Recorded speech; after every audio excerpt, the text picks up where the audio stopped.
Welcome to your first video on vectors. We are going to jump to Chapter 8 and do a couple days on vectors, one this semester and one in January, the second semester. So the first lesson is just very basic introduction to some of the vocabulary and some of the basic principles. And then we will do a lot more application in the second lesson that will be in January. So the first thing we want to do is just to talk about some basic concepts with regards to vectors. And let's start with a definition. So vectors, we use them in many different ways, but they are a quantity that has both magnitude and direction. And by that I mean, with the magnitude, you can deal with speed or distance.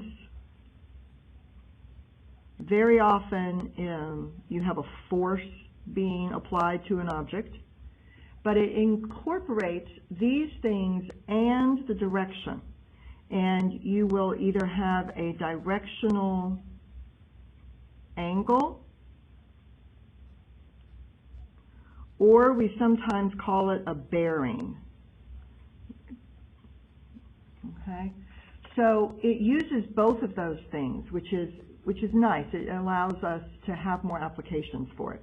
I'm going to start by just doing an example. So if I have, if you are given the initial point of a vector, which would obviously be where it starts, and I'm just going to call this 1, 1, point P, and we call the end of the vector the terminal point. I'm going to call that Q, and let's just say 3, 4. And so if you graph that, that's nothing. You can just graph 2 points, but let me show you what happens. When you graph this, let's see, 1, 1. So here's 1, 1, that's point P. And then if I'm at 3, 4, I'm up here, right? And when you connect it, it does go in that direction from the initial to the terminal point.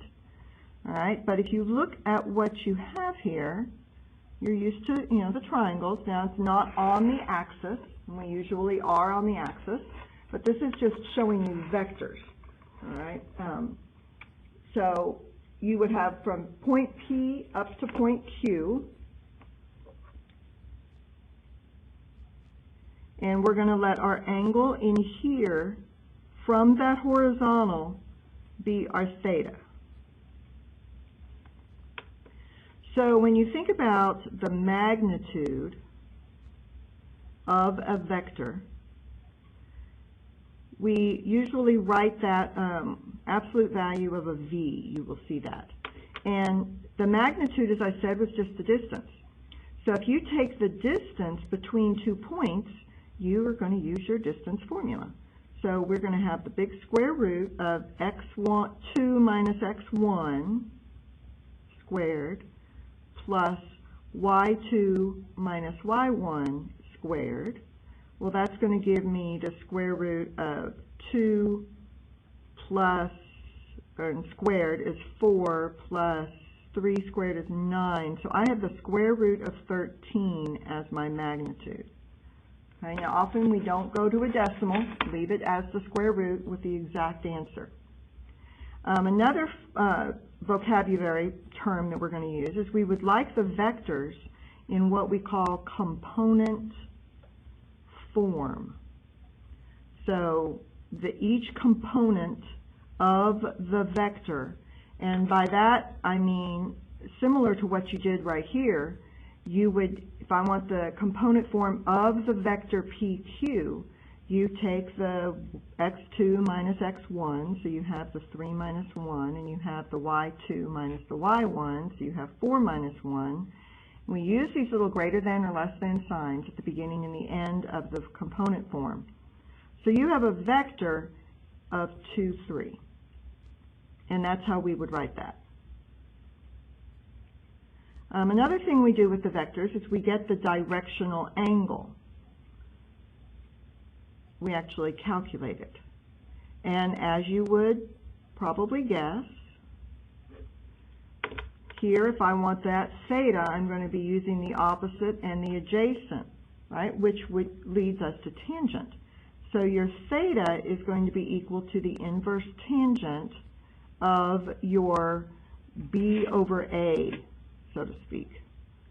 Okay, so here we have inverse tangent of 3/2, and when you do that on your calculator, because it's not one that you know readily, and be in degree mode, and you find out you are 56 degrees. Now, kind of spot check, does that make sense? Am I in the first quadrant if I where 56 would normally be? And the answer is yes, so that's probably right. Another form, much like the component form, is something we call linear combination form.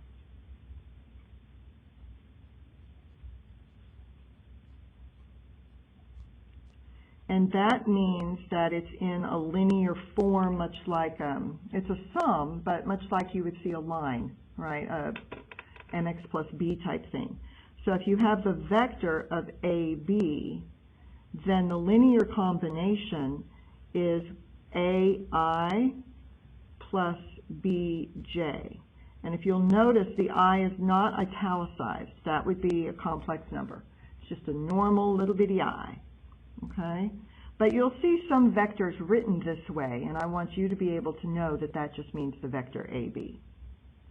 Now, let's talk a little bit more specifically about the angles, because there are several different ways that the angles can be given to you, can be expressed, that you're going to have to calculate. So something else that you can learn is just the different types of the way we read the angles. So we've already talked about the directional angle, but that just means that it's from the x-axis or from that horizontal. Okay, so that is the angle from the positive x-axis. Now, another way to talk about an angle is what we call a quadrant bearing. And you may think that you already know about the quadrants, and we do. We use the quadrants 1 through 4, but this is referring to more of a compass reading.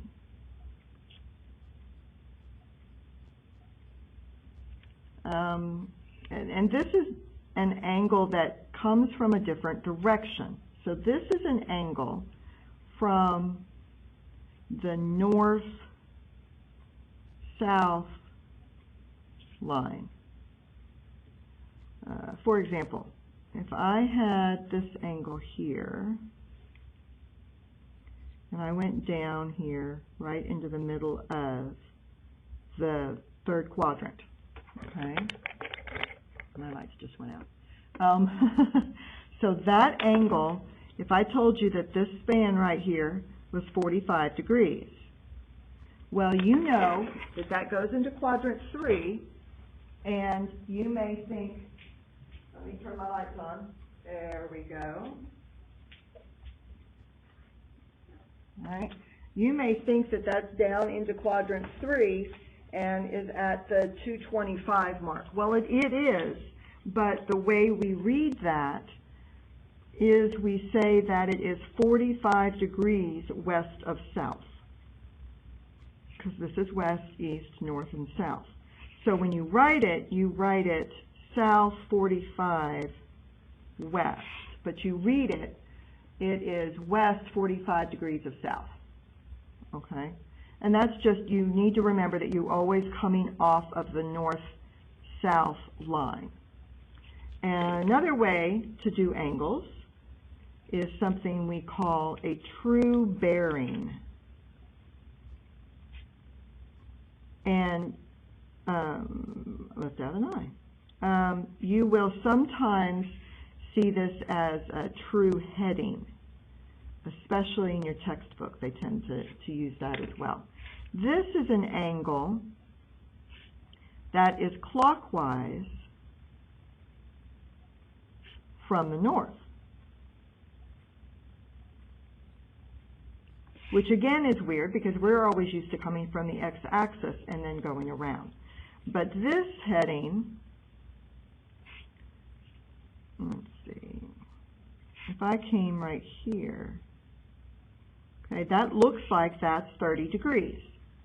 But if it's coming from the north, it would be 60 degrees down from the north, right? And that is sometimes also written, I mean, you would say 60 degrees from the north. A lot of times airplanes will use this heading, this type of angle reading, and a lot of times also you'll see it as 3 digits. So they will say 060, okay? So those are 3 different ways that you could be given the angle or could be asked to determine the angle. All right, let's talk about, this was all with just one vector. Let's talk about combining vectors a little bit. So if I combine vectors, you can combine them by adding, can be added, subtracted, and or multiplied.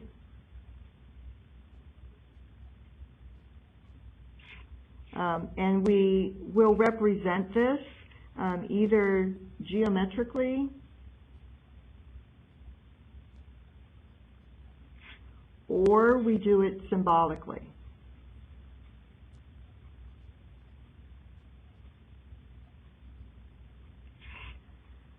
And when you add the vectors, and as you know, when you add a vector, you can also, when you subtract it, it's also adding a negative. So you can rewrite those as the same thing. But the result you get is what we are going to logically call the resultant vector. So sometimes you'll be asked to calculate what is the resultant vector, okay? And that's just when the vectors are added, okay? When you're adding the vectors, what is the result? So that makes sense, right? And there are 2 methods for this. There's method 1 we are going to use, which is the triangle method. And then there is method 2, that is a parallelogram. Parallelogram. I prefer the triangle just because it lends itself to using the trig very easily, and so this is what I use most of the time. When you do set up the triangle vectors, it's important to remember that the tip of one of the vectors goes to the tail of another. And when you have the parallelogram, that sets it up where it has the tail of one to the tail of the other. So those are the big differences. And let me visually show you what I mean.